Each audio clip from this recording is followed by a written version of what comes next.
झारखंड के लोगों से ज्यादा बिहार, बंगाल, उत्तर प्रदेश के भाई बहन लोग रहते हैं। अपने छतों की खिड़कियों के खोलिए और मुझे सुनिए, कोई यहाँ व्यापार नहीं करेगा, कोई यहाँ रोजगार नहीं करेगा, कोई यहाँ निजी कंपनियों में काम नहीं करेगा। तो झारखंड है कि कंपनी में जाके ये धरना देते हैं, हड़ताल करते हैं। ये बिहार होता तो कंपनी के मालिकों को गाड़ दिए होते। उन पूंजीपतियों से होता है, उन दलालों से होता है जो झोला लेकर आए थे और आज चोरी करके, बेईमानी करके करोड़पति हो गए हैं। झारखंड राज्य कोल्हान प्रमंडल के आदितपुर के इस मैदान में झारखंड राज्य के अमर शहीद निर्मल महतो के शहादत दिवस के अवसर पर आयोजित इस कार्यक्रम में उपस्थित तमाम कोल्हान वासियों, तमाम झारखंड वासियों, हमारे माताएं बहनें, हमारे नौजवान साथियों, इस कार्यक्रम में उपस्थित हमारे पार्टी के तमाम पदाधिकारियों, हमारे पार्टी के तमाम कार्यकारिणी सदस्यगणों, हमारे पार्टी के तमाम पूर्व प्रत्याशीगण तथा विशेष रूप से कोल्हान प्रमंडल के अध्यक्ष, सरायकेला खरसावां जिला, पूर्वी सिंहभूम तथा पश्चिमी सिंहभूम के जिला अध्यक्ष समेत उनकी तमाम संगठन के साथियों को, लोकतंत्र के चौथे स्तंभ मीडिया बंधुओं को, प्रहरी के तौर पर इस मैदान की चारों दिशाओं में तैनात झारखंड पुलिस तथा उपस्थित तभी उनकी शहादत के 38 साल के बाद जो उन्होंने कहा था सवाल बनकर फिर उठूंगा, आज वो सवाल फिर से उठाए। आज वो सवाल डुमरी विधायक जयराम महतो के रूप में विधानसभा में उठाए। और जब वो सवाल उठता है 2-3 मंत्रियों को खड़ा होकर उत्तर देना पड़ता है। राज्य के मंत्रियों को मेरा समय रोकने के लिए, हमें टोकने के लिए बीच बचाव में खड़ा होना पड़ता है जब वो सवाल बनकर विधानसभा में उठता है। निर्मल के सवाल आज भी उठते हैं। निर्मल के सवाल चांडिल डैम में विस्थापित हुए सैकड़ों गांवों के लोगों के सीने से उठते हैं। आज भी वह सवाल का जवाब मांग रहे हैं कि हमने हजारों लाखों एकड़ जमीन दिया है, बदले में आज हमारी स्थिति क्या है। आज निर्मल के सवाल आज भी उठते हैं। टाटा के नाम से पूरी दुनिया में ख्याति प्राप्त टाटा प्रबंधन के खिलाफ उठते हैं। आज निर्मल के सवाल टाटा में आके उठते हैं उन रैयतों के पक्ष से जिन्होंने आज टाटा को जमीन दिया था कि आपने आज सैकड़ों साल से आपने कंपनी का संचालन किया, आप 1 रुपए से आज 20 लाख करोड़ संपत्ति के मालिक हो गए। लेकिन जिन लोगों ने जमीन दिया है आज उन लोगों की स्थिति कहां है, ये सवाल आज उनके सीने से उठता है। आज निर्मल के सवाल उठते हैं, इस स्वास्थ्य व्यवस्था को देखकर उठते हैं कि अगर मंत्रियों को जरा सी भी खरोच आती है वो दिल्ली चले जाते हैं, लेकिन एक आम व्यक्ति का बेटा या बेटी इलाज होना यहाँ दुर्लभ हो जाता है। आज निर्मल के सवाल वहां से उठते हैं। आज भी निर्मल के सवाल इन्हीं वादियों में जिंदा है। आज भी निर्मल के सवाल इसी मिट्टी में जिंदा है। और जब तक एक भी नौजवान झारखंडी विचारधारा के साथ इस मिट्टी में जिंदा रहेगा, निर्मल के सवाल मिट्टी में कभी दफन नहीं होंगे। आज भी निर्मल के वही सवाल तीखे बनके, समय के साथ विषैले बनके आज इस वातावरण में गूंज रहे हैं, आज इन वादियों में गूंज रहे हैं, जिसके उत्तर देना आज इस सिस्टम के पास, इन सिस्टम के बस के बाहर हो चुका है। इसलिए आज आवश्यकता है कि कोल्हान की धरती और झारखंड की धरती को पुनः एक बार निर्मल के विचारों के साथ अनुकरण करने की आवश्यकता है। आज चाहे कोल्हान रहे, चाहे कोयलांचल रहे या संथाल परगना रहे, जिस उम्मीद के साथ, जिस सपने के साथ जिस मकसद के साथ झारखंड राज्य का निर्माण किया गया था, आज वो मकसद कोसों दूर हो चुका है। इसलिए आज सवाल करना बहुत जरूरी है और ये जिम्मेवारी आज की युवा पीढ़ी के कंधों पर है कि आज वो निर्मल की तरह किस प्रकार से सत्ता से शीर्ष में बैठे लोगों से सवाल भी करती है और सवाल का उत्तर भी मांगती है। आज इस झारखंड राज्य को बनाने में ये किसी से नहीं छुपा है। इस राज्य को बनाने में निर्मल महतो समेत अनगिनत लोगों ने अपने प्राणों की आहुति दी, अनगिनत लोगों ने अपने लहू की धार को बहाया। अरे जितना आज खरकई नदी की पानी की धार है, जितना स्वर्ण रेखा नदी की पानी की धार है, उससे कई ज्यादा धार में हमारे पूर्वजों ने अपने लहू को बहाया है इस राज्य को सींचने के लिए। लेकिन आज इस राज्य में हमारी स्थिति कहाँ है?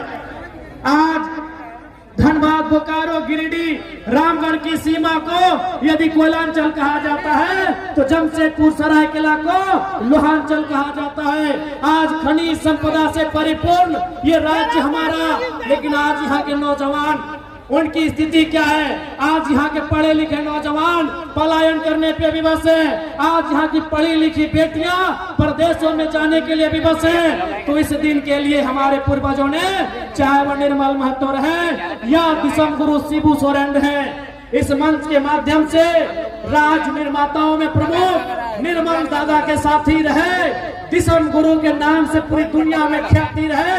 दिसम गुरु शिबू सोरेन का भी 3 दिन पहले निधन हुआ है। उन्हें भी निर्मल दादा के साथ साथ दिसम गुरु को भी श्रद्धांजलि देते हैं। लेकिन सवाल आज भी इन बातियों में है कि उन शहादतों का हमें क्या मिला, उनके संघर्षों का हमें क्या मिला। आज तमाम मीडिया चैनल्स हमने देखा, आपने भी देखा, गुरु जी के पुराने स्टेटमेंट को हमारे बीच रख रहे हैं, हमें सुना रहे हैं, जिनमें अभी नगरी का बात सबके सामने आ रहा है कि आज हार जोतो ना, धान काटो ना। लेकिन आज हमारे जमीन रहा कहाँ? आज हमारे खेत रहे कहाँ? आज हमारे खेतों में कहीं टाटा खड़ा है, आज हमारी खेतों में कहीं टेल्को खड़ा है, आज हमारी खेतों में कहीं टिस्को खड़ा है, आज हमारी खेतों में कहीं उषा मार्टिन खड़ा है, कहीं जियाडा, कहीं प्याडा, तो कहीं आइडा खड़ा है। लेकिन सवाल वही, हमें क्या मिला? आज बहुत सारे, चूंकि जमशेदपुर सरायकेला औद्योगिक क्षेत्र है, यहाँ झारखंड के साथ साथ बिहार, बंगाल, उड़ीसा, गुजरात, पंजाब, राजस्थान के लोग रहते हैं और उनमें एक धारणा बनाई दी गई है कि जो एक नया विधायक आया है जिसका नाम जयराम कुमार महतो है, ये बाहरियों के खिलाफ बोलता है, उनमें धारणा बना दी गई है।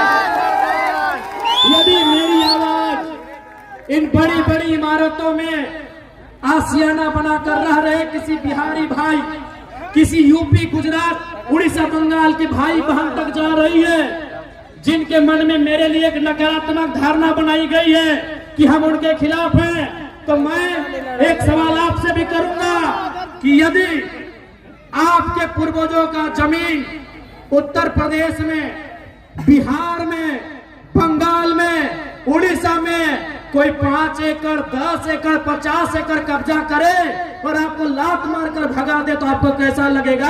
आप छतों से बाहर आए और जवाब देते रहेंगे। जी हाँ, इन बड़ी बड़ी इमारतों में यदि हमारे बिहार से, उत्तर प्रदेश से, बंगाल से, छत्तीसगढ़ से, उड़ीसा से, गुजरात से, हरियाणा, राजस्थान कहीं के भाई बहन रहते हैं और जिनको लगता है कि हम उनके खिलाफ बोलते हैं, तो आप सामने आकर हमें जवाब दे दे कि यदि आपकी बपोती जमीन टाटा, टिस्को, टेल्को, उषा मार्टिन, आइडा, जियाडा, बियाडा, ABCD अगर 5 एकड़, 50 एकड़ ले और आपको वहां एक 4th ग्रेड की नौकरी में ना रखे, तो आपकी प्रतिक्रिया क्या होगी? हमारे बारे में नकारात्मक होने से पहले आप हमारे गांव में आओ, आप उन क्षेत्रों में आओ जहां से हम आके अपनी आवाज बुलंद करते हैं, बताइए आपकी प्रतिक्रिया क्या होगी? अरे ये झारखंड है, इसलिए हम लोग गेट बंद कर रहे हैं, ये झारखंड है, इसीलिए हम लोग धरना दे रहे हैं। यूपी बिहार होता तो कबाड़ के फेंक देते, इसीलिए जो यूपी बिहार के लोग हमारे लिए धारणा बना रहे हैं। दिल पे हाथ रख के कहिए, आपके बाबूजी का कोई 5 एकड़ जमीन कंपनी ले ले और आपको वहां नौकरी में ना रखे, आपकी प्रतिक्रिया क्या होगी? इसलिए हमारे बारे में नकारात्मक होने से पहले हमारी बातों को अच्छी तरह समझ लें। हम खतियान का समर्थन करते हैं। इसमें किसने आपको कहा कि जो लोग खतियानधारी नहीं वो भाग के चले जाए? अरे भाई, हम खतियान का समर्थन करते हैं। मतलब क्या है कि खतियान के आधार पर डोमिसाइल पॉलिसी बने और उस डोमिसाइल पॉलिसी के आधार पर एम्प्लॉयमेंट पॉलिसी बने, उसमें झारखंडियों को हक मिले। हमने ये थोड़ी कहा कोई यहाँ व्यापार नहीं करेगा, कोई यहाँ रोजगार नहीं करेगा, कोई यहाँ निजी कंपनियों में काम नहीं करेगा। इसलिए कोई भी धारणा बनाने से पहले आप अपने छतों में अपनी खिड़कियों को खोलिए, क्योंकि हमें मालूम है ये आदित्यपुर के क्षेत्र में झारखंड के लोगों से ज्यादा बिहार, बंगाल, उत्तर प्रदेश के भाई बहन लोग रहते हैं। अपने छतों की खिड़कियों के खोलिए और मुझे सुनिए, मुझे जानिए। मैं कह रहा हूँ ये तो झारखंड है कि कंपनी में जाके ये धरना देते हैं, हड़ताल करते हैं। ये बिहार होता तो कंपनी के मालिकों को गाड़ दिए होते। बिहार में फैक्ट्री नहीं लगने का कारण क्या है? बंगाल से 8000 फैक्ट्री वापस जा रही, कारण क्या है? उनको मालूम है कि यहाँ हम लोग मजदूरों को, रैयतों को, जमींदाताओं को सता नहीं पाएंगे। यहाँ ये लोग उल्टा पलटवार करेंगे। इसीलिए आपकी जानकारी के लिए बंगाल से 8000 कंपनी वापस जा रही है, बिहार में तो कंपनी जाती ही नहीं है। उनको मालूम है सबसे भोले, सबसे सीधे सरल झारखंड के लोग हैं। जमीन भी लीजिए, लाठी डंडा भी मारिए, इन लोग कुछ नहीं बोलेगा, इन लोग कुछ नहीं बोलेगा। सबसे सरल झारखंड के लोग हैं। अभी हाल फिलहाल हमने देखा हमारे सरायकेला इकाई की टीम, वो कहीं कोई फैक्ट्री में आंदोलन कर रही थी, धरना में बैठी थी। सुने कोई राजस्थान का मालिक है, कोई अग्रवाल जी करके हैं, डीसी के पास चले गए शिकायत करने के लिए। सुनिए, अरे इसी झारखंड में पंजाब के बहुत सारे लोग रहते हैं, सिख समाज के अनगिनत लोग रहते हैं, लेकिन आज तक उनसे हमारी कोई शिकायत नहीं हुई। क्यों मालूम है? न सिख समाज लंगर वाली प्रथा को मानता है, सिख समाज अपने पूंजी से लोगों का पेट भरने की प्रथा को मानता है। अरे अग्रवाल जी, अब आटा चक्की पीसते पीसते करोड़पति हो गए हैं, तो हमको मालूम है आपने गिरफ्तार क्या है। इसी मिट्टी में हजारों की संख्या में सिख समुदाय के लोग रहते हैं, लेकिन किस कोई कहे कि कभी उनसे हमारा विवाद हुआ हो? हमारा विवाद किनसे होता है? उन पूंजीपतियों से होता है, उन दलालों से होता है जो झोला लेकर आए थे और आज चोरी करके, बेईमानी करके करोड़पति हो गए हैं। तो बताइए कहाँ गलत है? इसलिए मैं इस मंच के माध्यम से, चाहे अग्रवाल जी रहे, चाहे फल्ला जी रहे, डीसी केवल आपका नहीं है। ये जो डीसी के पास अब एप्लीकेशन लेके चल गए ना, और याद रखिएगा, चाहे तरुण महतो रहे, चाहे नवीन महतो रहे, चाहे प्रेम माटी रहे, चाहे बेबी महतो रहे, चाहे अनिता टुड्डू रहे या सविता महतो रहे, अगर किसी को भी खरोच आया तो खरोच टाइगर जयराम महतो को आएगा।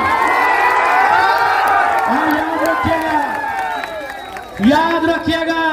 इस बार हम निर्मल दादा की तरह, सुनील दादा की तरह चिता बहुत बाद में जलाएंगे, पहले अपनी समस्याओं को जलाएंगे।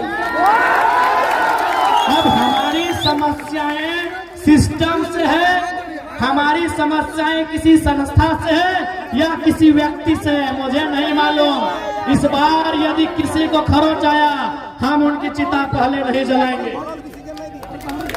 हम रोज तिल तिल के मर रहे हैं, हम रोज तिल तिल के मरते हैं। हम अपनी जमीन में भूखे मर रहे हैं, हम अपनी जमीन में बेरोजगारी का दंश झेल रहे हैं, हम अपनी जमीन में पलायन का दंश झेल रहे हैं। इसलिए सुन लीजिएगा साफ साफ, जो भी उद्योग के लोग हैं, पहला बात ये भी जान लीजिए कि हम उद्योग के खिलाफ नहीं है।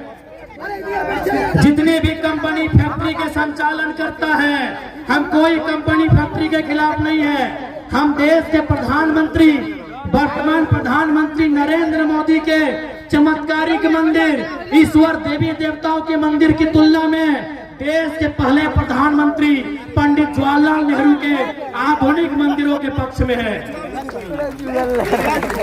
हम नरेंद्र मोदी जी के मंदिरों के पक्ष से कई ज्यादा देश के पहले प्रधानमंत्री पंडित जवाहरलाल नेहरू के आधुनिक मंदिरों के पक्ष में है। आधुनिक मंदिर यानी कल कारखाना, आधुनिक मंदिर यानी फैक्ट्रियां, आधुनिक मंदिर यानी डैम, आधुनिक मंदिर यानी रोजगार, हम उनके पक्ष में हैं। लेकिन सवाल है, उस मंदिर को मैंने जमीन दिया है, अगर हम घंटी बजाने की भी नौकरी वहां नहीं मिलेगी तो सवाल तो होगा, सवाल तो होगा। बिल्कुल हम आधुनिक मंदिर के पक्ष में हैं। हम मोदी जी के उन धार्मिक देवी देवता आकाशीय चमत्कारिक चीजों से कई ज्यादा गुना हम पंडित नेहरू के आधुनिक मंदिर के पक्षधर हैं। उनका आधुनिक मंदिर का रास्ता रोजी रोजगार से होकर जाता है, गरीबों की पेट की भूख से होकर जाता है, इसलिए हम उनके पक्ष में हैं। लेकिन मेरा सवाल वही है, उस आधुनिक मंदिर को बचने के लिए, आधुनिक मंदिर यानी टाटा की फैक्ट्रियां, आधुनिक मंदिर यानी रियाडा जियाडा, आधुनिक मंदिर यानी ये तमाम फैक्ट्रियां, कंपनियां, ये डैम, ये कुचाई का डैम, ये चांडिल का डैम, ये डिमना डैम, आधुनिक मंदिर यानी ये तमाम फैक्ट्रियां, ये छोटे बड़े मिल्स कारखाने। लेकिन सवाल यही कि आधुनिक मंदिर, ये फैक्ट्रियां हमारी जमीनों पर है, और यदि हमें वहां रोजगार नहीं मिलेगा तो सवाल भी होगा, और समय के साथ झारखंड की मिट्टी में उलगुलन भी होगा, बवाल भी होगा, और कोई नहीं बचा पाएगा। अरे किसी के पास चले गए, जाइए जहां जाना है चले जाइए। सिकंदर को जानते हैं ना अग्रवाल जी, हम आपको नहीं जानते हैं ना, कभी मिले हैं, पेपर में नाम सुने तब से मेरा पारा हिट है। आपसे हमारा कोई झगड़ा नहीं है। एक को हट्टा चक्की पीसते थे राजस्थान से आके, और लोगों को यहाँ झारखंड के मूलवासी, झारखंड के आदिवासी पे जुल्म करिएगा, केस करिएगा, तो याद रखिएगा आने वाला दिन जब काउंटर होगा ना, कोई डीसीएस भी साथ नहीं देने वाला। बिल्कुल मेरा अगर बयान आप तक पहुंच जाए तो आप आज शाम को सिकंदर के बारे पढ़िएगा। वो सिकंदर जिसके बारे में कहा जाता है जो जीता वही सिकंदर, वो सिकंदर जो इंग्लैंड के मकदूनिया का था, जिसने पूरी दुनिया को जीतने का सपना सजाया था, जिसने भारत के बहुत कुछ हिस्सों को जीत भी लिया था। लेकिन याद रखिएगा, जब वो खाली हाथ लौट के इस दुनिया से जा रहा था, जब वो मात्र 33 साल की उम्र में मरने वाला था, उसके ठीक पहले उसने अपने तमाम मंत्रियों को बुलाकर कहा था कि जब मैं मर जाऊं ना तो 3 काम करना, मेरा जब जनाजा निकले तो मेरे दोनों हाथ बाहर कर देना।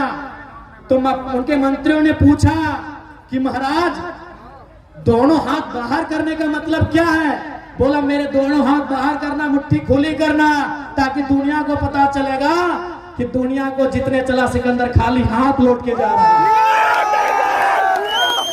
उसने दूसरा शर्त रखा था, सिकंदर ने दूसरा शर्त रखा था कि मुझे मेरे जनाजे को कंधा कोई ऐरा गहरा नहीं देगा, कोई मामूली आदमी मेरे जनाजे को कंधा नहीं देगा, मेरे जनाजे को कंधा मेरे प्रधानमंत्री, मेरे महामंत्री, मेरे सेना नायक देंगे।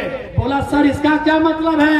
नहीं, इसका मतलब है कि दुनिया के बड़े बड़े तीस मार खा, दुनिया के बड़े बड़े तुर्रम खा, दुनिया के बड़े बड़े सेना नायक सिकंदर की सेना में थे, तलवार लेकर भाला लेकर, फिर भी उसकी जान नहीं बचा पाए। तो डीसी देखते हैं कितना दिन बचाते हैं आपको, देखते हैं एसपी कितना दिन बचाते हैं आपको। और तीसरा, सिकंदर का तीसरा जो कहना था कि जब मेरा जनाजा गुजरे तो मैंने अपने जीवन काल में जितना भी कमाया है, उस समय सिक्का नहीं होता था, उस समय गांधी जी का नोट भी नहीं होता था, गांधी पैदा नहीं हुए थे तो उस समय सिक्का भी नहीं था, उस समय गांधी जी का नोट भी नहीं था। उस समय क्या होता था? ज्वेरात होते थे, ज्वेलरी होते थे, सोना चांदी यानी जेवर वगैरह होते थे, सोने चांदी के पन होते थे, बड़े बड़े सिक्के होते थे। तो सिकंदर ने कहा कि मेरे मरने के बाद 1 रुपया भी मेरा जो उत्तराधिकारी होगा, मेरे मरने के बाद 1 रुपया भी मेरे उत्तराधिकारी को मत देना, बल्कि मेरे जनाजा के आगे बिछाते जाना और लोग उस पे चल के जाए, ताकि दुनिया को पता चले कि धान एक दिन धूल बन जाता है। अग्रवाल आपके साथ साथ तमाम फैक्ट्री कंपनी चलाने वाले मालिक को कहेंगे कि धान एक दिन धूल बन जाता है। और कांधा ये डीसी एसपी बहुत छोटा होता है उनके प्रधानमंत्री लोग के सामने, उन लोग नहीं बचा पाया। इसलिए हमारी आपसे कोई व्यक्तिगत लड़ाई नहीं है। क्यों हमारी टीम आपके खिलाफ आंदोलन की, आपको भी मालूम है। आप समय पे पैसा नहीं देंगे, आप ओवर टाइम करवाएंगे, 10 मिनट लेट होने से तनख्वाह काटेंगे, तो क्या आपको हम चुमा लेंगे? क्या हम आपको चुमा लेंगे? आप अपने बारे में डीसी को कहा नहीं बताएं कि आप कौन सा गलत काम करते हैं? आपने तो बता दिया जेल के अंदर लोग उद्योग को डिस्टर्ब कर रहे हैं। आपने बताया कि आप झारखंड सरकार ने जो रेट निर्धारण किया है, non skill, skill, semi skill, skill, क्या आप उनके आधार पर पेमेंट दे रहे हैं? क्या आप पीएफ तथा जो भी सुविधाएं मजदूरों को मिलनी चाहिए आप दे रहे हैं? ग्रेजुटी दे रहे हैं? जो भी मजदूरों को सुविधा मिलनी चाहिए क्या आप अपनी फैक्ट्रियों में दे रहे हैं? अगर नहीं दे रहे हैं तो कौन मुंह से डीसी के पास गए थे? कौन मुंह से डीसी के पास गए थे? आपको क्या लगता है आपके पास पैसा है तो डीसी आपका ही पक्ष सुनेंगे? तो हम भी इनके विधायक हैं, देखते हैं डीसी एक तरफा कैसे करते हैं, देखते हैं डीसी एक तरफा कैसे करते हैं। मैं आप पैसे वाले हैं, आपको लगा डीसी आपके जेब में है, मुंह उठा के चल गए, तो हम भी इनके मेंबर ऑफ लेजिस्लेटिव असेंबली हैं, देखते हैं डीसी एक तरफा कैसे करते हैं। याद रखिएगा हम जनप्रतिनिधि हैं और डीसी कौन है? नौकरशाह है। नौकरशाह का मतलब क्या होता है? देखिए डीसी महोदय, हम आपके खिलाफ कोई ऐसा वचन नहीं कह रहे हैं, जो सिस्टम है दुनिया को बता रहे हैं। डीसी रहे चाहे एसपी रहे, वो नौकरशाह का पाठ होते हैं। आप जनता के सेवक हैं, हम जनप्रतिनिधि हैं, हम उनके प्रतिनिधि हैं। आप उनके सेवक हैं, हम उनके प्रतिनिधि हैं। प्रतिनिधि का मतलब क्या होता है मालूम है? नहीं मालूम है तो बता देते हैं। क्योंकि भारत एक लोकतांत्रिक देश है, यहाँ कानून बनाना होता है, यहाँ नियम बनाना होता है, यहाँ विधि बनाना होता है, और जनता डायरेक्ट विधि नहीं बना सकती है। क्योंकि जनता 1 अरब से ज्यादा है, तब ये निर्णय हुआ कि जनता 15 लाख में 20 लाख में एगो प्रतिनिधि चुनेगी, वही तो हम हैं। हम जनता के प्रतिनिधि हैं, हम उन्हीं की आवाज को, उन्हीं के मुद्दों को, उन्हीं की समस्याओं को विधानसभा में, लोकसभा में, राज्यसभा में लेकर जाते हैं। इसलिए जो भी उद्योग घराना ये सोच रहा है कि पदाधिकारी आपके जेब में है, ये गलत बात है। क्योंकि डीसी एसपी वो जनता के होते हैं, किसी व्यक्तिगत प्रॉपर्टी के नहीं होते हैं। तो जो लोग भी ये भ्रम फैला रहे हैं, बिल्कुल भ्रम ना फैलाए, नहीं तो ये निर्मल की मिट्टी है। अगर इस बार सवाल करेगी तो इतना बड़ा बवाल होगा कि आपको 1 इंच धरती यहाँ दोबारा नहीं मिलेगी। क्या कोल्हान की जनता अपने हक अधिकार के लिए, नए उलगुलान के लिए तैयार है? आखिर घुट घुट के कब तक जीना है? हो गया खत्म। अरे घुट घुट कर कब तक जीना है? जमीन हमारी, खेत हमारे, राज्य हमारा, और राजस्थानी यहाँ आग दिखा रहा है। ये कितना शर्म का बात। पहला बात, अब हमने राजस्थानी कहा तो इसका मतलब ये नहीं कि हम राजस्थान के खिलाफ है। हम उस राजस्थान के राजस्थानी के खिलाफ हैं जो फटाक से हमारे साथियों की शिकायत करने ऑफिसर के पास पहुंचा था। आप जनता की, रैयतों की मजदूरों की समस्या का समाधान करिए। हम आपकी फैक्ट्री को हुलकने नहीं जाएंगे। रेट बढ़ाइए। हमें कोई शौक नहीं है आपकी फैक्ट्री से नाता रखने का, हमें कोई शौक नहीं है हुलकने का। लेकिन अगर जनता की आवाज आई, अगर झारखंड के कोई एक व्यक्ति भी प्रताड़ित हुआ, तो आप अगर गोला बारूद भी लेके आएंगे तो हम सीना और सर लेके आएंगे। याद रखिए, ये 2025 का झारखंड है, ये झुकने वाला नहीं है, झुकाने वाला। ये 2025 का झारखंड है। अब ये झुकेगा नहीं, झुकाएगा, पलटवार भी करेगा, आंख भी मिलाएगा, सवाल भी करेगा और हलफ के बाहर से अपना जवाब भी लेके आएगा। बिल्कुल मैं स्पष्ट कह रहा हूँ। अब जाइए बंगाल होके आई, बिहार होके आई, वहाँ कंपनियों की क्या स्थिति है, वहाँ कंपनी क्यों नहीं जाना चाहती है, और झारखंड में कंपनियां तांडव करती है, क्योंकि इन्हें मालूम है कि इनके नेता खरीदे जाएंगे, इनके नेता बिक जाएंगे। तो कोई बात नहीं है, ये झारखंड की जनता है, जरूरत पड़े तो बिना नेता के भी लड़ लेती है। इनको लगता है कि हम तो विधायक जी को खरीद लेंगे। अरे अभी खासकर ये इतिहास रहा है, पीछे के दरवाजे में उनको एंट्री भी मिलता है, पीछे के दरवाजे से जाते हैं, अटैची लेके आते हैं। ये तो पुरानी परंपरा है, उस परंपरा को भी तोड़ना है, उस व्यवस्था को भी तोड़ना है।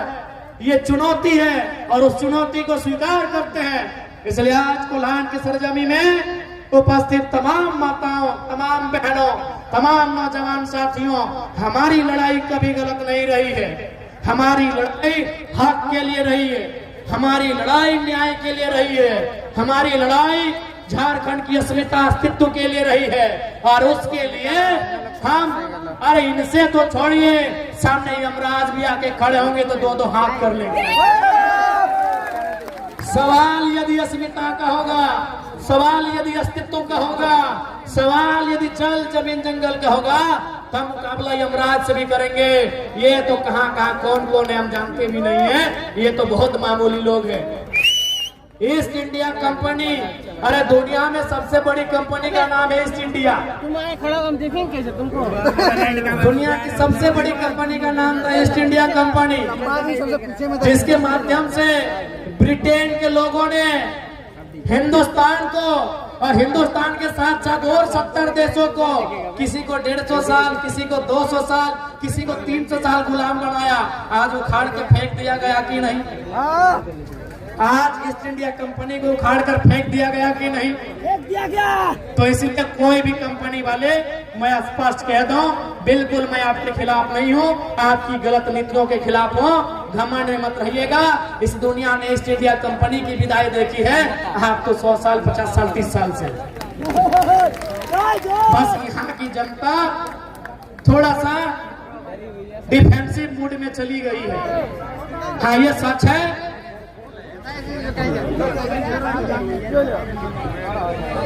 हाँ, ये सच है कि झारखंड की जनता थोड़ा सा डिफेंसिव मूड में चली गई है, क्योंकि हमने निर्मल के बहते हुए खून को देखा, हमने सांसद के रूप में सुनील महतो के सीने में लगी उतरी हुई 12 गोलियों को भी करीब से सुना। इसलिए हम मानते हैं कि हम विगत 20 सालों से डिफेंसिव हो गए हैं, तो इसका मतलब ये नहीं कि हम दोबारा एग्रेसिव नहीं हो सकते। हाँ, मानते हैं कि हमने समय के साथ कुछ पल के लिए समझौता कर लिया है। अब हम आंदोलन से, आक्रामकता से कभी कभी समझौता कर जाते हैं, लेकिन याद रखिएगा, सवाल यदि अस्तित्व से आके टकराएगा, सवाल यदि अस्मिता से आके टकराएगा, तो हम किसी से भी मुकाबला करने को तैयार हैं। तैयार है ना? ये आने वाले जेनरेशन के लिए लड़ाई है। आज आप देखिए हमारा सोना झारखंड कहाँ है, किस हाल में है, किस परिस्थिति में है। ये लड़ाई, ये संघर्ष, ये आने वाले जेनरेशन के लिए है। आज हमारे रोजगार की स्थिति क्या है, आज हमारे किसानी की स्थिति क्या है, आज हमारे शिक्षा की स्थिति क्या है, आज हमारे स्वास्थ्य की स्थिति क्या है, आज हमारे झारखंडी भाई और बहनों की स्थिति क्या है, ये अस्तित्व की लड़ाई है। आप ऐसा नहीं है, आप पूरे भारत में चले जाएं, आप पूरे दुनिया में चले जाएं, हर एक जगह उद्योग बने हैं, हर एक स्थान पे कल कारखाने आए हैं, खुले हैं, लेकिन झारखंडियों के साथ जो दुर्व्यवहार हुआ है वो पूरी दुनिया में, ब्रह्मांड में किसी के साथ नहीं हुआ है। आज निर्मल दादा के साथ साथ हम गुरुजी को भी याद कर रहे हैं। कुछ ही दिन पहले गुरुजी हमारे बीच अलविदा कह के चले गए, लेकिन आज गुरुजी के बेटे माननीय हेमंत सोरेन जी मुख्यमंत्री के रूप में काबिज हैं। मैं लोकतंत्र के चौथे स्तंभ के माध्यम से माननीय मुख्यमंत्री को भी संदेश दूंगा, आपके दुख में पूरा राज्य दुखी है, आपके दुख में हम भी दुखी हैं, लेकिन जैसे ही अगला सदन चले गुरुजी के सपनों के झारखंड को बनाइए। और गुरुजी का आंदोलन में प्रमुख था धान काटो डुगडुगी बजाओ।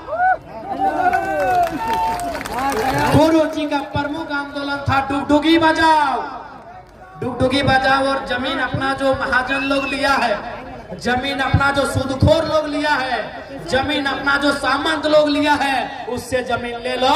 तो हेमंत दादा जो जमीन की कंपनी लिया है, जहां यूज नहीं हुआ है, 101 खाता के तहत वापसी करने का अधिकार राज्य सरकार का है, चुपचाप वापसी करा दो। धारा 101 के तहत यदि उस भूमि में परियोजना नहीं आई है, उस योजना का संचालन नहीं हुआ है और 5 साल से ज्यादा का समय बीत चुका है, उस जमीन में रैयत के पक्ष में राज्य सरकार धारा सेक्शन 101 के अनुसार भूमि वापस करा सकती है। जो लड़ाई गुरुजी की थी, जो लड़ाई निर्मलदा की थी, वही लड़ाई तो आज भी है। आज भी जमीन की लड़ाई है, आज भी खेत खलिहान की लड़ाई है, आज भी 1960 से चले आ रहे चांडिल डैम की लड़ाई है, आज भी डिमना डैम की लड़ाई है, आज भी सरायकेला जमशेदपुर में जिन उद्योगों ने हमारी जमीन लिया है उसके बदले मुआवजा नौकरी देने की लड़ाई है, आज भी वही लड़ाई है। इसलिए माननीय मुख्यमंत्री महोदय, शोक के बाद जब सदन चले, आपको चाहिए गुरुजी के सपनों के दिशा में राज्य की सरकार को बढ़ना चाहिए और इस राज्य के हितार्थ के लिए नियम कानून आपको बनाना चाहिए। मैं लोकतंत्र के चौथे स्तंभ मीडिया के माध्यम से विधायिका के अंग यानी माननीय मुख्यमंत्री आपके नेतृत्व की सरकार को ये संदेश देना चाहूंगा। आज बड़ा दुख लगता है जब हम अपने पूर्वजों को श्रद्धांजलि देते हैं, जब उनके शहादत दिवस पुण्यतिथि के कार्यक्रमों में श्रद्धांजलि देते हैं। आज भी ये मन कहीं ना कहीं कचोटता है कि राज्य किसके लिए बना। उन मंचों में खासकर ये नारा गुरुजी और निर्मलदा के कालखंड से लगता था कि कैसे लेंगे झारखंड। जब ले लिया तो नारा लगा कैसे लिया झारखंड। नारा नीचे से लगता था कि लड़ के लिया झारखंड, कट के लिया झारखंड, मर के लिया झारखंड। लेकिन आज सवाल उलट गया है। आज ये अब नारा नहीं लगेगा कैसे लिया झारखंड, अब सवाल ये होगा क्यों लिया झारखंड, किसके लिए झारखंड, क्यों लिया झारखंड, क्यों गुरुजी का संघर्ष, क्यों निर्मलदा का बलिदान, क्यों आज हर एक झारखंडी पूछ रहा है क्यों लिया झारखंड, किसके लिए झारखंड, आज हर एक झारखंडी पूछ रहा है। यदि हमारे लिए झारखंड तो टाटा में हम काहे नहीं है। आपकी जानकारी के लिए मैं बता दूं, इस राज्य के प्रथम राज्यपाल माननीय प्रभात कुमार जी टाटा के एनुअल फंक्शन में आए थे। जब वो आए, चूंकि राज्यपाल यानी एक बौद्धिक वर्ग, आप विधायक सांसद बन सकते हैं कम पढ़ लिख के, लेकिन राज्यपाल और राष्ट्रपति बनने के लिए थोड़ा होना चाहिए। राज्यपाल महोदय जब टाटा के कार्यक्रम में आए, कार्यक्रम के बीच में उनका एक छोटा सा सवाल था कि हम जानना चाहते हैं कि इन 100 सालों में, 100 साल होने में कुछ समय था शायद, क्योंकि राज्यपाल वो 2000 में बने थे और टाटा 1907 से, यानी उनका एक छोटा सा सवाल था प्रभात कुमार जी का कि हम जानना चाहते हैं टाटा प्रबंधन से कि विगत 100 सालों में, 1 साल, 10 साल, 25 साल और 50 साल नहीं, 100 सालों में आपने कैसी व्यवस्था बनाई, आज कितने झारखंडी टाटा का वीसी बन पाए। वीसी यानी वाइस चांसलर नहीं, वाइस चेयरमैन। ये प्रभात कुमार जी का सवाल था। किसका? किसी विधायक सांसद का नहीं, राज्य के प्रथम नागरिक, the first citizen of Jharkhand, mister Prabhat Kumar. ये उनका सवाल था कि 100 सालों में कितने झारखंडी वीसी बने। टाटा प्रबंधन का उत्तर था लड्डू। टाटा प्रबंधन का उत्तर था 0, 0। प्रभात कुमार, माफ कीजिएगा, प्रभात कुमार जी ने, हमारे उस समय के तत्कालीन राज्यपाल महोदय ने मुंह में कह दिया कि आपने झारखंडियों का क्या विकास किया है, आपका उत्तर बता रहा। आप होंगे दुनिया के लिए दयावान, आप होंगे कोरोना के काल में मोदी जी को 1000 करोड़ चंदा देने वाले, आप होंगे दुनिया में अपनी इज्जत शपथ बढ़ाने वाले, लेकिन झारखंड के लोगों ने जो आपको जमीन दिया है उसके बदले में आपने क्या दिया है, एक बार हिसाब कर दीजिए सामने। भाई हालांकि हिम्मत तो विधायकों का रहा नहीं, सांसदों का रहा नहीं, क्योंकि लोग कहते हैं कि शहीद शक्तिनाथ महतो की हत्या में टाटा वालों आपका योगदान था, इसीलिए अभी विधायक लोग डर जाता है। लेकिन जयराम महतो थोड़ा पागलपन लेके आया है, इसीलिए मुंह में बोलता है। लोग ये भी कहते हैं कि सुनील महतो की हत्या में 1-2% आपका योगदान था, क्योंकि सुनील महतो हमेशा विस्थापितों के मुद्दे में आपके जीएम लोग को पानी पिलाते थे। लोग ये भी कहते हैं कि रतिलाल महतो की हत्या में आप लोगों का योगदान था, इसीलिए अब थोड़ा विधायक लोग डर गया है कि टाटा कंपनी तो है ये है, साथ साथ में 2-4 को शूटर भी रखा है, शक्तिनाथ महतो के तर्ज पे उड़ा देगा कहीं। शक्तिनाथ महतो को आप नहीं जान रहे ना, जैसे आपके कोल्हान हमारे कोयलांचल में क्रांति दूत थे, शहीद शक्तिनाथ महतो, उनके बारे में कहा जाता है टाटा के साथ एक मीटिंग हुआ था। जैसे आपके यहाँ टाटा जमशेदपुर है, हमारे वहाँ टाटा जामाडोबा, टाटा सिजुआ है। लोग कहते हैं, बुजुर्ग लोग आज भी सुनाते हैं कि टाटा के साथ एक मीटिंग हुआ था कि हर एक साल 13 को झारखंडी को, यानी जिन्होंने जमीन दिया है उनको नया नौकरी देना होगा। शहीद शक्तिनाथ महतो उस समय नेतृत्व करते थे।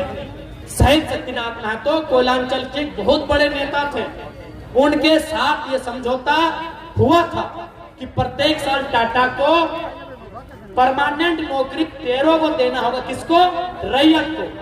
तो टाटा के जनरल मैनेजर, जिसको हम लोग जीएम बोलते हैं, ये 77 की बात है, उस समय की बात है, उनको बुलाया, बोला शक्तिनाथ बाबू आप काहे नौकरी मांग रहे हैं, आपको हम लोग, पता नहीं, समय एम्बेसडर कार बोला गया था, शायद उस समय एम्बेसडर कार था, उस समय स्कॉर्पियो फॉर्च्यूनर सब नहीं था, तो शायद, मैं शायद कह रहा हूं, कंफर्म नहीं, एम्बेसडर कार थी या कोई कार थी।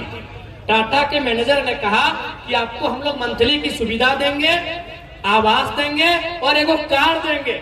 लोग कहते हैं शहीद शक्तिनाथ महतो अपनी कुर्सी से उठे और एकदम तड़ाक से जनरल मैनेजर निकाल। मेरा उस समय जन्म नहीं हुआ था, ये मैं आपको सुना रहा हूं, जो बुजुर्ग लोग कहते हैं। सीधे शक्तिनाथ महतो उठे अपनी कुर्सी से और ये चौड़ा तमाचा सीधे जनरल मैनेजर के गाल में। उस दिन के बाद पूरे प्रबंधन ने प्लानिंग किया और फाइनली सन 77 में शहीद शक्तिनाथ महतो को मार के धराशायी कर। इसलिए टाटा वाले आप होंगे महान, पता नहीं सुने ताज होटल भी आपका है, आप होंगे महान भाई, आप पैसा वाला भी होंगे, सुने हैं अभी आज के डेट में आपका प्रॉपर्टी 20 लाख करोड़ हम सुने हैं। आप होंगे महान, लेकिन झारखंड के लोगों ने आपको अपना कलेजा, अपनी मां समान जमीन दिया, और आपने क्या दिया ये बताने की जरूरत नहीं है। हम क्या बताएंगे? प्रभात कुमार जी अभी स्वस्थ होंगे, मीडिया वाले उनसे जाके पूछ ले, कहीं तो होंगे अभी।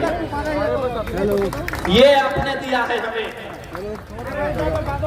ये आपने हमें दिया है उद्योग घरानों, इंडस्ट्री वालों, कंपनी वालों, फैक्ट्री वालों, आपने हमें ये दिया है। आपने दिया होगा मोदी जी को 1000 करोड़ का चंदा, और मोदी जी ने बोल दिया कि उसका हिसाब नहीं देंगे।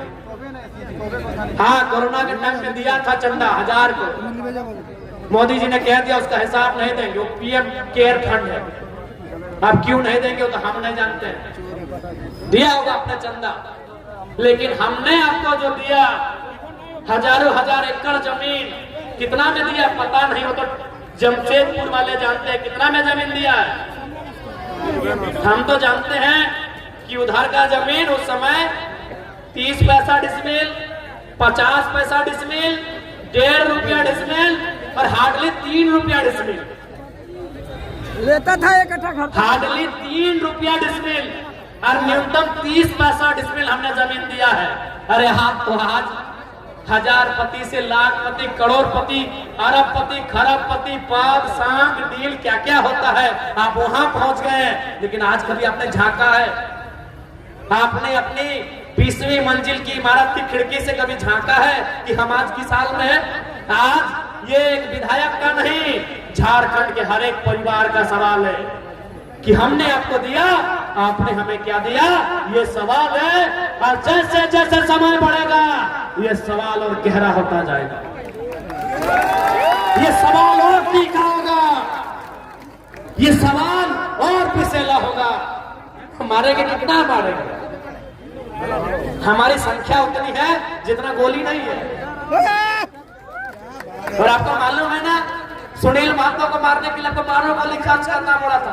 यानी हमारे एक बेटे को भी मारना है तो 12 गोली खर्च करना होगा, उतना गोली भी नहीं है आपकी बंदूकों में। दुनिया को मालूम है कि आपने सुनील महतो को मारने में 12 गोली का खर्चा किया था। तो हमारे बेटों के, इस मिट्टी के बेटों के सीने उतने ताकतवर हैं, दलमा की पहाड़ की तरह मजबूत है कि आप लोगों को 12 गोली खर्चा करना पड़ा। इसलिए आपके पास उतने गोलियां नहीं है, कितना मारिएगा। हम पे ध्यान मत दीजिएगा, क्योंकि हमको कुछ हुआ तो फिर क्या होगा अपना झारखंड भी जानता है।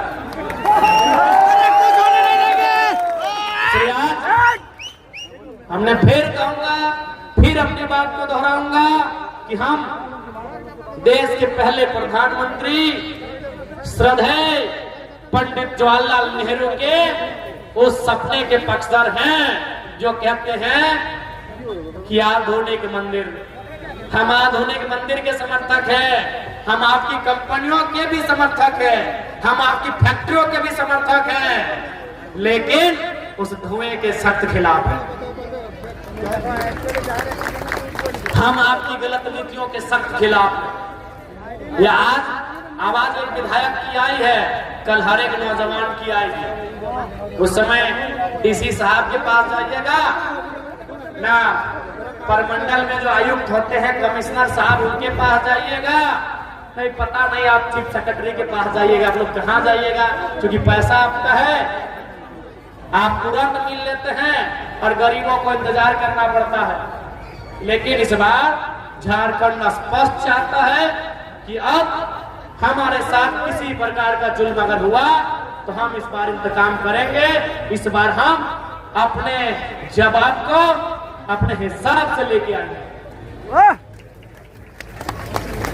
क्या कोल्हान वासियों, मैंने जिन बातों को आपके सामने रखा, चूंकि कोल्हान से आप हैं, अगर एक भी बात हमने गलत तरीके से कहा है, क्योंकि लोग, बहुत सारे लोग कहते हैं कि जयराम महतो बढ़िया भाषण देते हैं, अपने भाषण से लोगों को भड़का देते हैं, तो क्या हम ये भड़काने के लिए बोल रहे हैं? ये कोल्हान की सच्चाई है। लोग कहते हैं कि जरा मात्र पीएचडी करने वाला स्टूडेंट है, बढ़िया बोलता है और बोल बोल के लोगों को भड़का देता है। तो कोल्हान वासियों आप बताइए, ये भड़काने के लिए है या कोल्हान की सच्चाई है? सच्चाई है। कोल्हान का दर्द है ये, कोल्हान की पीड़ा है ये, कोल्हान के लोगों के ऊपर ये जुल्म है या नहीं, आप बताइए। इसलिए आज निर्मलदा की शहादत की बेला, निर्मलदा की शहादत के 38वें वर्ष की बेला में आज आप सभी केवल उन्हें पुष्पांजलि देकर, नम आंखों से श्रद्धांजलि देकर ना जाए, एक संकल्प लेकर जाए। इस राज्य में व्याप्त जुल्म, व्याप्त करप्शन, व्याप्त आतंक, व्याप्त अन्याय के खिलाफ निर्मल की तरह सबल होकर लड़ेंगे, ये संकल्प लेकर जाइए, ये संकल्प लेकर जाइए। जाने के बाद अब निर्मलदा के चेहरे को याद करें या ना करें, निर्मल की वाणी को याद करिएगा कि खून तो खून है, टपकता है तो जम जाता है, कि खून तो खून है, टपकता है तो जम जाता है, अरे जुल्म तो जुल्म है, पड़ता है तो मिट जाता है। आज कोल्हान के कण कण में निर्मल की आवाज, निर्मल के सवाल तीखे तीर बनकर गूंज रहे हैं और इसका समाधान होगा सामाजिक न्याय से, इसका समाधान होगा आर्थिक न्याय से, इसका समाधान होगा लोगों के हक अधिकार से। और ये जब तक नहीं करेंगे तब तक आवाज गूंजेगी, तब तक सवाल गूंजेगा। और अभी ये जो शांत पड़ा है ये राज्य एक बार फिर से गुलगुलाने के लिए तैयार होगा।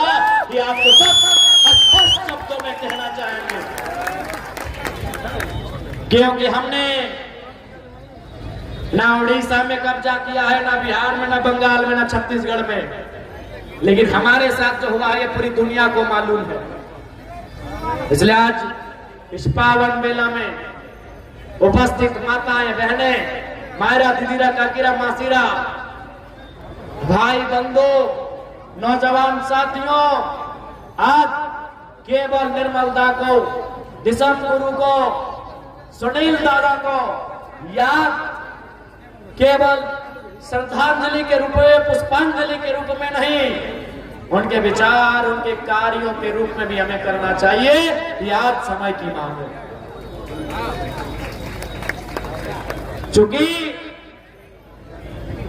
समय रात्रि की बेला हो रही है और दूर दराज से माताएं बहनें भी आई हैं। दादा लोग सिर्फ आते तो चिंता की बात नहीं थी, दीदी लोग भी आई हैं, इसलिए हम ज्यादा समय नहीं लेंगे। आज निर्मलदा की शहादत की 38वीं बेला के अवसर पे कोल्हान के साथ साथ पूरे राज्य को यह पैगाम होगा, और झारखंड राज्य ही नहीं, ग्रेटर झारखंड राज्य को भी यह पैगाम होगा। क्योंकि निर्मलदा का संघर्ष मयूरभंज क्योंझर में भी चलता था, निर्मलदा का संघर्ष झारग्राम पुरलिया में भी चलता था। इसलिए आज निर्मलदा की शहादत की 38वें साल की बेला में कोल्हान के साथ साथ झारखंड और झारखंड के साथ साथ ग्रेटर झारखंड के लोगों को यह संदेश होगा कि निर्मल हमारे बीच है। निर्मल हाड़ मांस के शरीर के रूप में नहीं, निर्मल विचारों के रूप में, निर्मल तीखे सवालों के रूप में आज हमारे बीच जिंदा है। उन्होंने सन 1987 8 अगस्त को चमरिया के गेस्ट हाउस में अपने हाड़ मांस के शरीर को त्यागा था। उनके विचार, उनका संघर्ष, उनका बलिदान, उनका तप, उनके त्याग आज भी इन वादियों में है और इन वादियों में उसकी महक छोड़ के गए। आज हमें पुनः उनके विचारों को अनुकरण करने की आवश्यकता है आत्मसात करने की आवश्यकता है। यही मेरा आपको संदेश होगा। और एक विधायक होने के नाते आज आपको स्पष्ट कहेंगे, चाहे वो दर्द कोयलांचल का हो, संथाल का हो, पलामू का हो, या छोटा नागपुर या कोल्हान का हो, विधानसभा के भीतर सत्ता में बैठे सरकार के अंग से लाल लाल आंखों के साथ तीखा बहस होगा। ये आपको हम वचन दे के जाएंगे। पुनः आज के इस कार्यक्रम में उपस्थित तमाम हमारी माताएं, बहनें, हमारे साथी, हमारे नौजवान, हमारे अभिभावक, हमारे पार्टी के तमाम वरिष्ठ नेतागण, कोल्हान प्रमंडल अंतर्गत पूर्वी पश्चिमी सिंहभूम सरायकेला जिला के कप्तान, प्रमंडल के कप्तान समेत उनकी टीम, तमाम हमारे कोल्हान के पूर्व प्रत्याशीगण, हमारी एक विशेष लड़ाकू दल के रूप में तैनात हमारी महिला नेत्रियों, हमारी बहनों, आज इस कार्यक्रम में प्रहरी के रूप में तैनात तमाम पुलिस के भाई बहनों, आप सभी का अभिनंदन, आप सभी को जोहार लेके आना। और साथ ही साथ समय की मांग है कि जब मुद्दों की बात होगी, झारखंड की अस्मिता की बात होगी, झारखंड के अस्तित्व की बात होगी, राजनीतिक विचारधाराओं को दरकिनार करके अस्तित्व की लड़ाई में एक साथ होकर लड़ेंगे। ये आज कोल्हान की पावन भूमि से मेरा आपको संदेश होगा।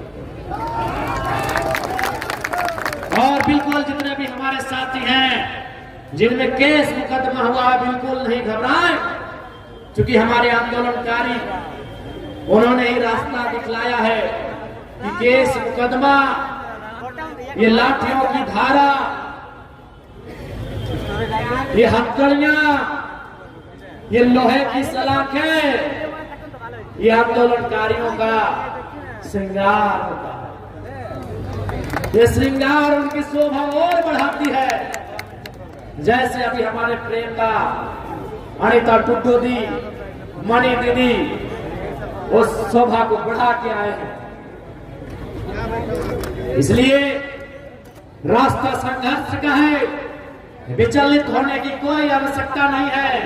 आपके संघर्ष में पूरा जेल के परिवार खड़ा है, मैं आपको ये आश्वस्त करूं।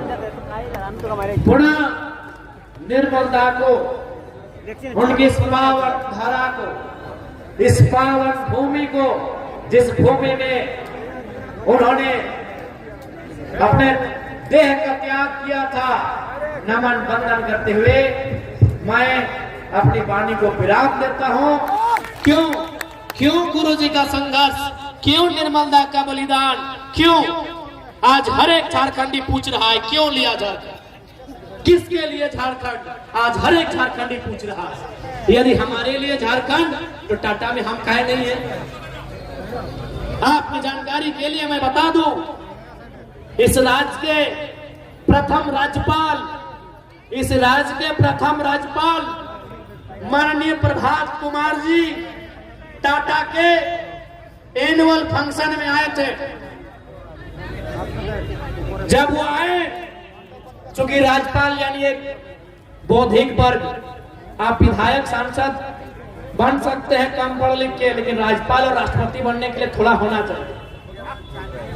राज्यपाल महोदय जब टाटा के कार्यक्रम में आए, कार्यक्रम के बीच में उनका एक छोटा सा सवाल था कि हम जानना चाहते हैं कि इन 100 सालों में, 100 साल होने में कुछ समय था शायद, क्योंकि राज्यपाल वो 2000 में बने थे और टाटा 1907 से, यानी उनका एक छोटा सा सवाल था प्रभात कुमार जी का कि हम जानना चाहते हैं टाटा प्रबंधन से कि विगत 100 सालों में, 1 साल, 10 साल, 25 साल और 50 साल नहीं, 100 सालों में आपने कैसी व्यवस्था बनाई आज कितने झारखंडी टाटा का वीसी बन पाए? वीसी यानी वाइस चांसलर नहीं, वाइस चेयरमैन। ये प्रभात कुमार जी का सवाल था। किसका? किसी विधायक सांसद का नहीं, राज्य के प्रथम नागरिक, the first citizen of Jharkhand, mister Prabhat Kumar. ये उनका सवाल था कि 100 सालों में कितने झारखंडी वीसी बने? टाटा प्रबंधन का उत्तर था लड्डू। टाटा प्रबंधन का उत्तर था 0, 0। प्रभात कुमार, माफ कीजिएगा, प्रभात कुमार जी ने, हमारे उस समय के तत्कालीन राज्यपाल महोदय ने मुंह में कह दिया कि आपने झारखंडियों का क्या विकास किया है, आपका उत्तर बता रहा। आप होंगे दुनिया के लिए दयावान, आप होंगे कोरोना के काल में मोदी जी को 1000 करोड़ चंदा देने वाले, आप होंगे दुनिया में अपनी इज्जत शपथ बनाने वाले, लेकिन झारखंड के लोगों ने जो आपको जमीन दिया है उसके बदले में आपने क्या दिया है, एक बार हिसाब कर दीजिए सामने। भाई हालांकि हिम्मत तो विधायकों का रहा नहीं, सांसदों का रहा नहीं, क्योंकि लोग कहते हैं कि शहीद शक्तिनाथ महतो की हत्या में टाटा वालों आपका योगदान था, इसीलिए अभी विधायक लोग डर जाता है। लेकिन जयराम महतो थोड़ा पागलपन लेके आया है, इसीलिए मुंह में बोलता है।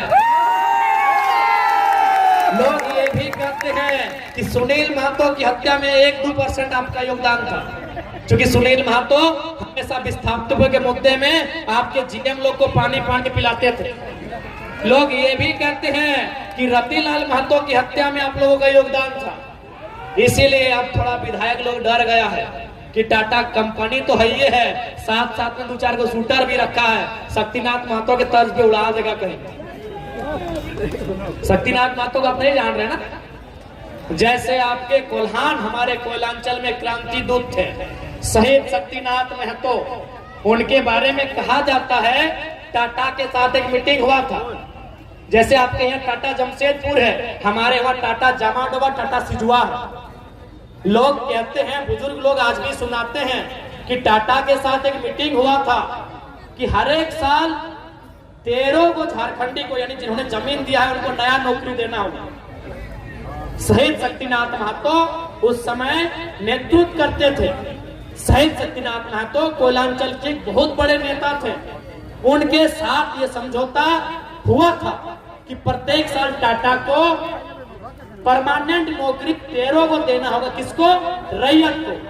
तो टाटा के जनरल मैनेजर, जिसको हम लोग जीएम बोलते हैं, ये 77 की बात है, उस समय की बात है, उनको बुलाया, बोला शक्तिनाथ बाबू आप काहे नौकरी मांग रहे हैं, आपको हम लोग, पता नहीं उस समय एम्बेसडर कार बोला गया था, शायद उस समय एम्बेसडर कार थी, उस समय स्कॉर्पियो फॉर्च्यूनर सब नहीं था, तो शायद, मैं शायद कह रहा हूं, कंफर्म नहीं, एम्बेसडर कार थी या कोई कार थी। टाटा के मैनेजर ने कहा कि आपको हम लोग मंथली की सुविधा देंगे, आवास देंगे और एक कार देंगे। लोग कहते हैं शहीद शक्तिनाथ महतो तो अपनी कुर्सी से उठे और एकदम तड़ाक से जनरल मैनेजर निकाल। मेरा उस समय जन्म नहीं हुआ था, ये मैं आपको सुना रहा हूं, जो बुजुर्ग लोग कहते हैं। सीधे शक्तिनाथ महतो उठे अपनी कुर्सी से और ये चौड़ा तमाचा सीधे जनरल मैनेजर के गाल में।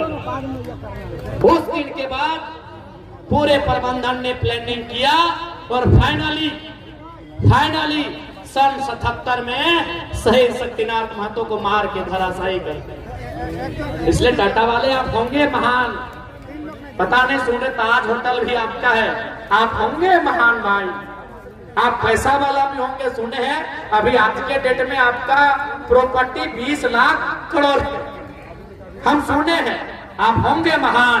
लेकिन झारखंड के लोगों ने आपको अपना कलेजा, अपनी मां समान जमीन दिया और आपने क्या दिया ये बताने की जरूरत नहीं है। हम क्या बताएंगे? प्रभात कुमार जी अभी स्वस्थ होंगे, मीडिया वाले उनसे जाके पूछ ले, कहीं तो होंगे अभी। ये आपने दिया है हमें, ये आपने हमें दिया है उद्योग घरानों, इंडस्ट्री वालों, कंपनी वालों, फैक्ट्री वालों आपने हमें ये दिया है, आपने दिया होगा मोदी जी को 1000 करोड़ का चंदा, और मोदी जी ने बोल दिया कि उसका हिसाब नहीं देंगे। हाँ, कोरोना के टाइम में दिया था चंदा 1000 करोड़, मोदी जी ने कह दिया उसका हिसाब नहीं देंगे, वो पीएम केयर फंड है। अब क्यों नहीं देंगे वो तो हम नहीं जानते हैं, दिया होगा आपने चंदा, लेकिन हमने आपको जो दिया हजारों हजार एकड़ जमीन, कितना में दिया पता नहीं, हो तो जमशेदपुर वाले जानते हैं कितना में जमीन दिया है। हम तो जानते हैं कि उधर का जमीन उस समय 30 पैसा डिसमिल, 50 पैसा डिसमिल, 1.5 रुपया डिसमिल और हार्डली 3 रुपया डिसमिल, लेता था एक कट्ठा खर्चा। हार्डली 3 रुपया डिसमिल और न्यूनतम 30 पैसा डिसमिल हमने जमीन दिया है। अरे हाथ तो आज हजारपति से लाखपति, करोड़पति, अरबपति, खरबपति, पद, सांग, डील क्या क्या होता है, आप वहां पहुंच गए हैं। लेकिन आज कभी आपने झांका है, आपने अपनी 20वीं मंजिल की इमारत की खिड़की से कभी झांका है कि हम आज किस हाल में हैं? आज अगर आपको हमारा वीडियो पसंद आया हो तो इसे लाइक और शेयर जरूर करें, और हाँ, हमें सब्सक्राइब और फॉलो करना ना भूलें